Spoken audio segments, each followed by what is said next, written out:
Ja, veliko razočaranje. V bistvu tekma se odvijala tako, kar smo si sami si nismo želeli.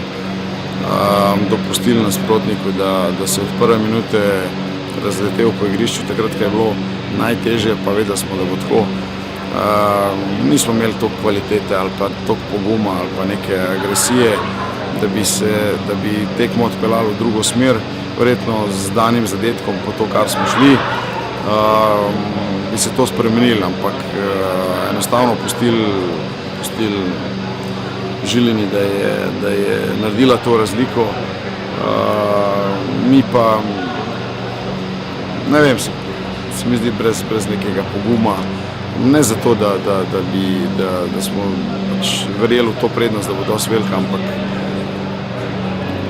ne vem, enostavno nismo bili pogumni niti kvalitetni, da bi to tekmo danes odpeljali v našo smer. Zdaj se pravim, toliko, kar smo mi bili boljši na prvi tekmi, tako je bila Žilina boljša na tej tekmi, tako da v končnem izkupičku je njihovo napredovanje zasluženo. Je bila ta tekma, kar se taktike tiče, kaj drugačna od tiste v Ljubljani? Kar se tiče taktike, nič drugačno. Se pravi, Žilina je igrala tako, kot je igrala v Ljubljani, z istim načinom, isto postavitvijo, vse, samo problem je, da mi v Ljubljani smo stopili na žogo, bili živi, si upali, tukaj pa enostavno je izgledalo, kot da ne vem, da enostavno ne moremo povezati te pas igre, da ne moremo odgovoriti agresiji, da ne moremo